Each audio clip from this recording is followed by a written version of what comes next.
So I just started to edit this video when I saw this comment. This guy, this random guy, I don't know who he is, made this.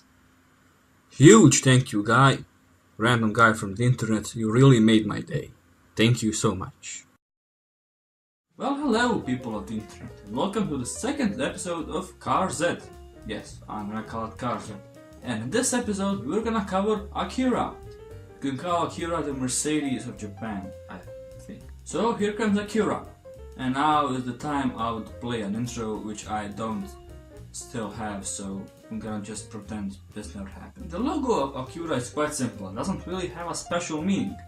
Most people agree that the Acura logo stands for a stylized A, just like the H on the Honda. However, according to Honda, Honda being Acura's parent company, that is not the case. According to Honda, it's a caliper, a tool used to measure thickness. The caliper is supposed to represent precision, and that's pretty much what Acura is about. However, the name of the company describes it better. Acura comes from the Latin name acu, meaning done with precision, since Acura manufactures quality luxury vehicles. And that's it. I mean, there's not much to say about the logo. Acura as a company is relatively young. It was founded on March 27, 1986 by Honda. Straight from the beginning, Acura focused on big and luxury vehicles. Straight from the beginning, the Acura, Legend and Integra were popular in America in the luxury car market, where Cadillac and Lincoln were dominating. Part of the success is their competitive pricing.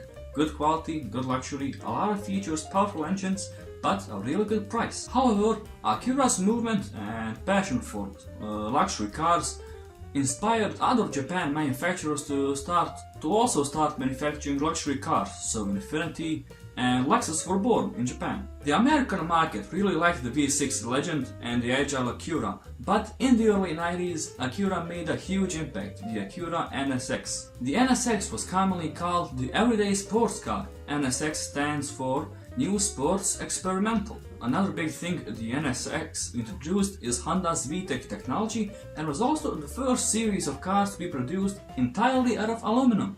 Soon after that, in the early and mid-90s, Acura and Honda saw a decrease in sales. Another thing that happened at that time was Acura changed the naming scheme, so the Legend was not a Legend anymore, but it was the Acura 3.5 RL. The Integra became the Acura 1.6 EL, which is basically a rebadged Honda Civic, which is not bad. However, the period of low sales and low income did not affect Acura that much. Alongside getting a good reputation in the high-end luxury car market, they also got a high reputation among tuners because the engines in the Integra were highly tunable and rev happy.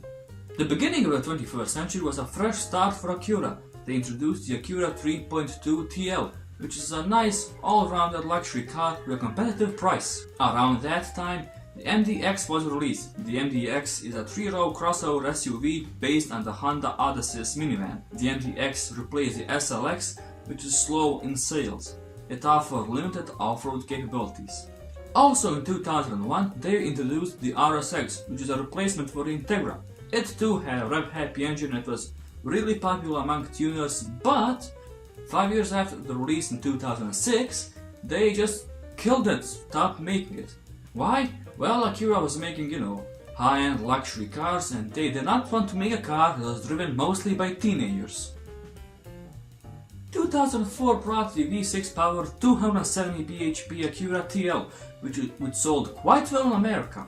In 2005, they introduced the 300 horsepower V6 powered RL. The RL featured super handling all-wheel drive, or for short SH-all-WD, a system capable of sending almost all of the RL's power to just one wheel in a turn. Some early versions of the RL reported transmission problems, but that was quickly sorted out and did not have a huge impact. After that, they continued their transition, made better cars, more powerful cars.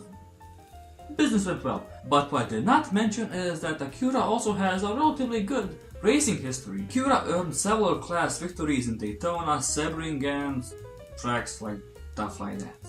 So that's pretty much it for the second episode of Car Z. Subscribe, like this video if you liked it. If you didn't like it, comment what you think. Yeah, share this video with your friends and stay tuned. AC Cars is coming up next.